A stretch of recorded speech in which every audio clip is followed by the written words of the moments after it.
కావ్య, ఏంటన్నయ్య, నువ్వు షాపింగ్ చేయడానికి వచ్చావా? అవునరా, కానీ నాకు కాదు, మా మేనేజర్ గారికి. ఆయనే నన్ను షాపింగ్కి తీసుకొచ్చారు. మీ మేనేజర్ గారు వచ్చారా? అవునమ్మా. ఆ రోజు మీ ఆఫీస్లో నేను థ్యాంక్స్ చెప్పలేకపోయాను, ఇప్పుడైనా చెప్పాలి. ఎక్కడున్నారు ఆయన? ఏదో ఇంపార్టెంట్ ఫోన్ కాల్ వస్తే మాట్లాడుతున్నారు. కిందన్నారు, ఇంట్రడ్యూస్ చేస్తాను. రా. ఏయ్, నువ్వు చూస్తుండు, నేను ఇప్పుడే వస్తాను. సరే, అలాగేనే.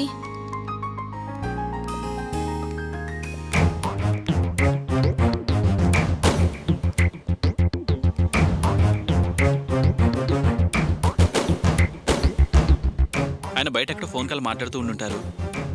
నువ్వు డ్రెస్ సెలక్షన్స్ చేస్తూ ఉండు, ఆయన రాగానే పిలుస్తాను. సరే అన్నయ్య.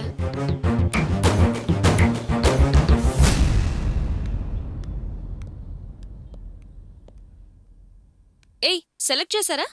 చేసామే.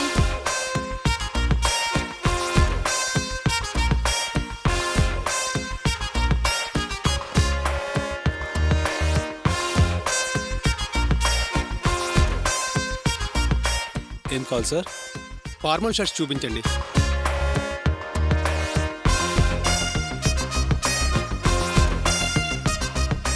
ఇది ఎలా ఉంది?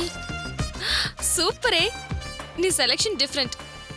సరే, నేను వెళ్ళి ట్రయల్ చేసి వస్తా. సరే. ఇది బాగుంటుంది sir. Yeah, this is better sir. Trailer room ఎక్కడ? ఫస్ట్ ఫ్లోర్ లెఫ్ట్ సైడ్ పైన. అవునండి. Okay.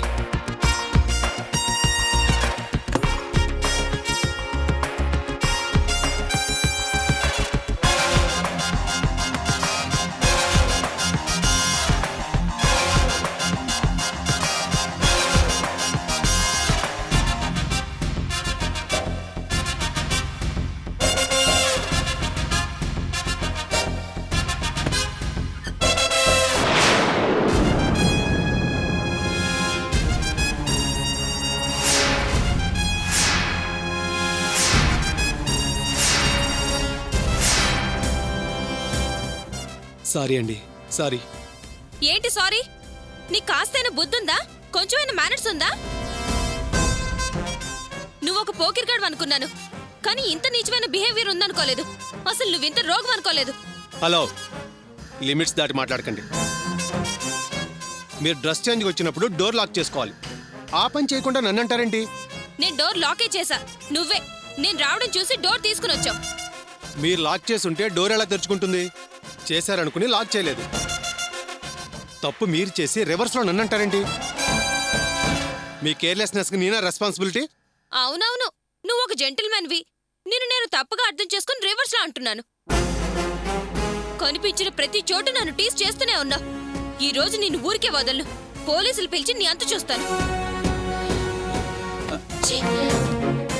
Hello hello miss.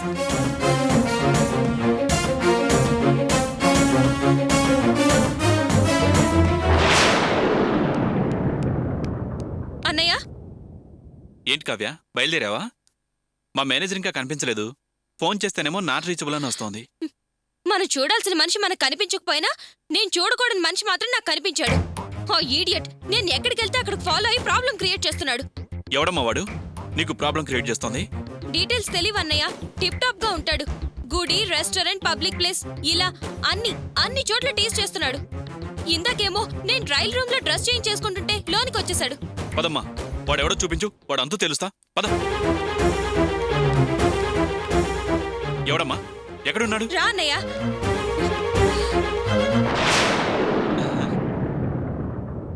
Sir, మీరెప్పుడు పైకొచ్చారు? మీకోసం నేను కిందంతా వెతుకుతున్నాను. మీరెక్కడ కనిపించలేదు. కావ్య, వీరేనమ్మా మా మేనేజర్. సార్, మా రెండో సిస్టర్ కావ్య.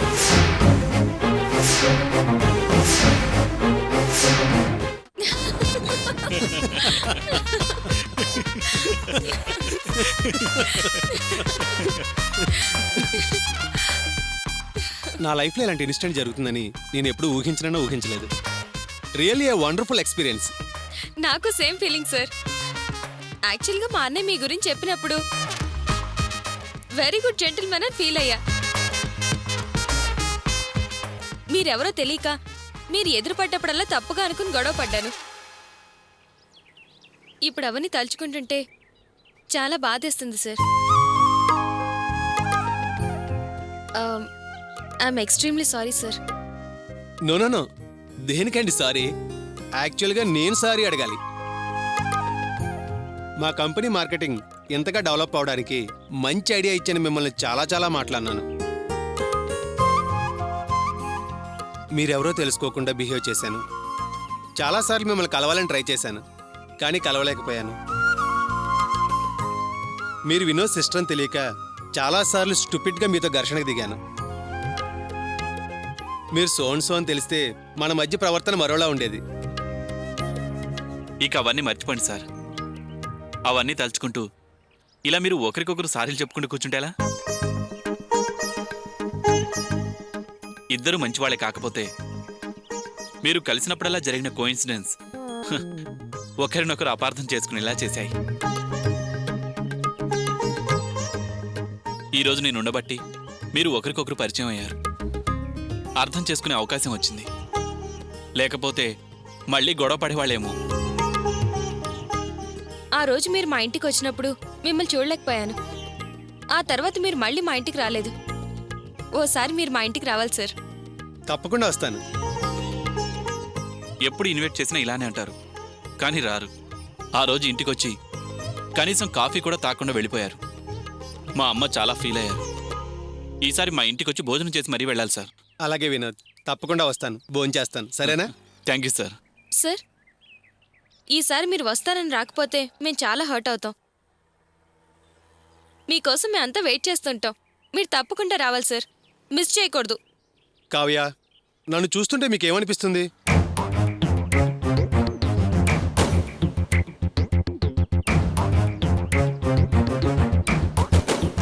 ఫ్రాంక్గా చెప్పండి, మీ కంటికి నేను ఎలా కనిపిస్తున్నాను?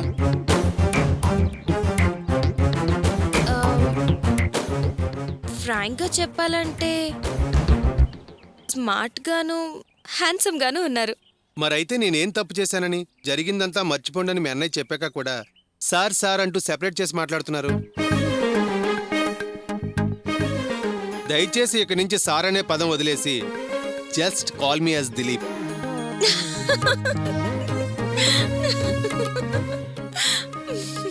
ఎందుకు నవ్వుతారు? నా పేరు అంత కామెడీగా ఉందా? అయ్యో, అలా కాదు సార్. సడన్గా అలా పిలవడం అయ్యే పని కాదు సార్. అదిగో మళ్ళీ సార్. సరే, ఇక మీదట దిలీప్ అనే పిలుస్తాను. గుడ్.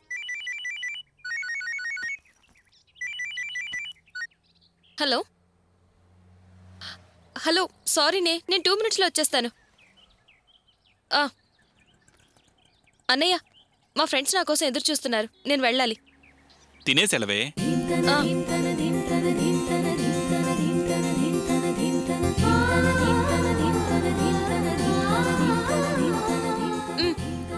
బాయ్ అన్నయ్య. బాయ్ దిలీప్. బాయ్.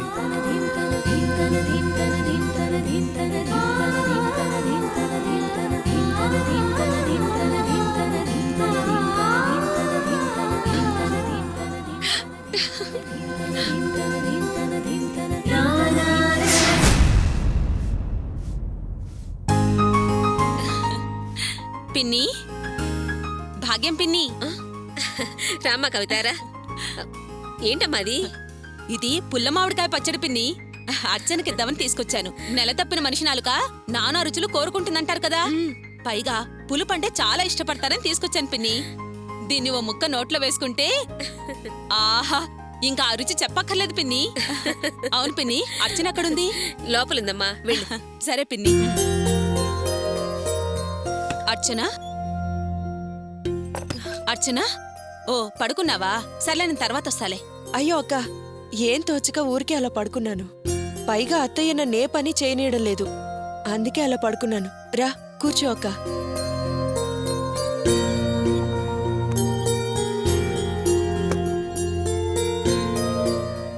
అదేంటి కింద కూర్చుంటున్నావు? పైన కూర్చో అక్క. పర్లేదర్చన. అవును, నువ్వేంటి ఇలా కింద పడుకున్నావు? ఇలాంటి సమయాల్లో చక్కగా మంచం మీద పడుకోవాలి గాని నేలనే తినేస్తున్నావేంటి? అసరే, అసలు విషయం మర్చిపోయాను. నేను నీకోసం పుల్ల మామిడికాయల పచ్చడి తీసుకొచ్చాను. నీకిప్పుడు ఇలాంటివే తినాలనిపిస్తుంది కదా, అందుకే తీసుకొచ్చాను. తీసుకో అర్చనా. ఇప్పుడెందుకులే అక్క. తీసుకో. ఇదిగో అర్చనా, రుచిగా ఉంది కదా అని దీన్నే భోజనానికి బదులుగా లాగించావు. జాగ్రత్త. చక్కగా అన్నంలో కలుపుకొని ఇంత నెయ్యి వేసుకుంటే రుచి అద్దరిపోతుంది. ఆ అర్చన, అన్నం సహించడం లేదంటూ రుచించడం లేదంటూ కడుపు మార్చుకోకే. కడుపులో బిడ్డ ఎదుగు బొదుగు లేకుండా ఖర్చుకుపోతాడు. టైంకి పళ్ళు జ్యూసులవి తీసుకుంటూ ఉండు. నీ ఆరోగ్యం జాగ్రత్తగా చూసుకో. అర్చనా, నీకేదైనా తినాలి అని అనిపిస్తే మొహమాట లేకుండా నాతో చెప్పు. నేను చేసి తీసుకొస్తాను. నువ్వేం వెనక ముందాడకు. నీ సొంత అక్కననుకో. ఆ మాటన్నావు, అదే 10,000 అర్చనా, నువ్వు కడుపుతో ఉన్నావని తెలిసి నేనెంత సంతోషపడ్డానో తెలుసా? కానీ అర్చనా, నా మనసులో చిన్న అనుమానం తెలుస్తోంది.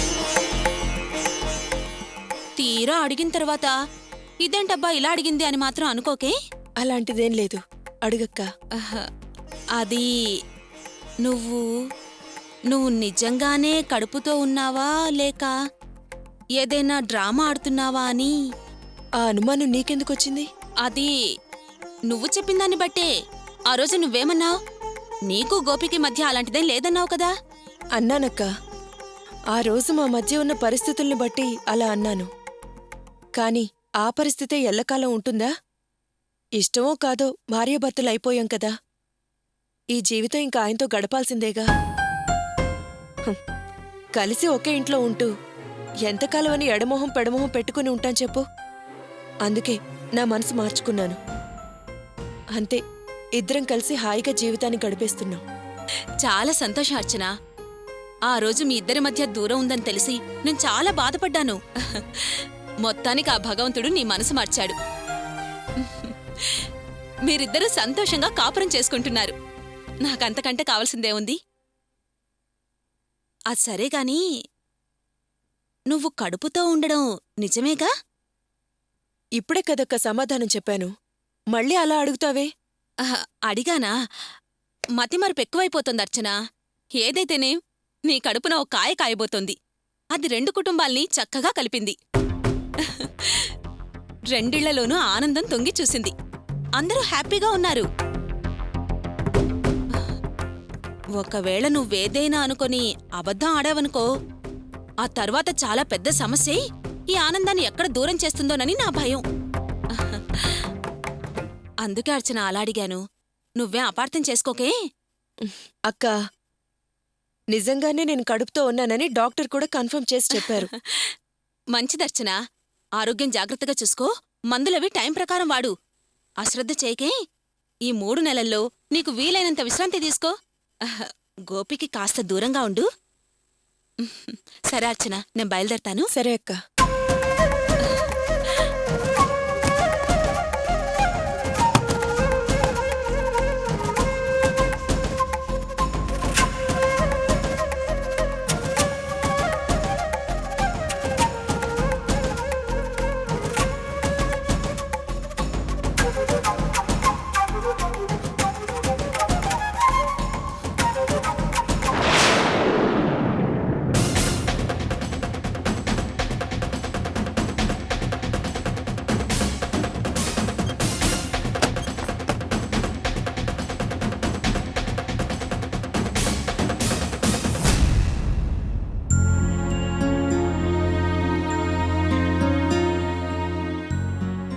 ఎందుకు అర్చన అందరితోనూ అబద్ధాన్ని నిజమని చెప్తున్నావు?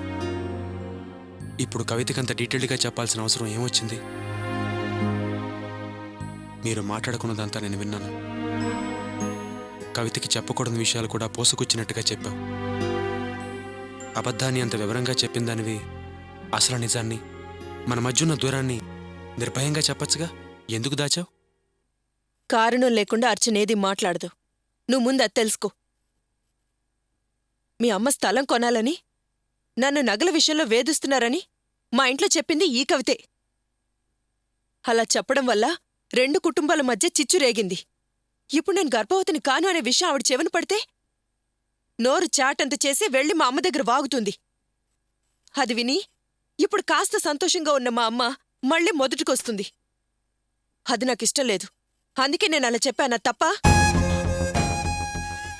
మంచి పని చేసావు అర్చన. నాకిప్పుడు చాలా సంతోషంగా ఉంది. ఇందులో అంత సంతోషించాల్సిన అవసరం ఏముందో? నీకు గుర్తుందా, ఇదే విషయాన్ని నా మనసులో దాచుకోలేక నేను చాలా బాధపడ్డాను. నా మనసుని తేలికపరుచుకోవడానికి నా బాధ గురించి నాకున్న ఒక్కగానొక్క ఫ్రెండ్ శివకి చెప్తే వాడు నా మీద ఉన్న అభిమానంతో మనిద్దరిని సంతోషంగా చూడాలనే ఆశతో నీతో ఆ విషయం గురించి మాట్లాడినప్పుడు నువ్వు చాలా పెద్ద గొడవ చేశావు. అప్పుడు నేను చేస్తే తప్పు, ఇప్పుడు నువ్వు చేస్తే రైటు.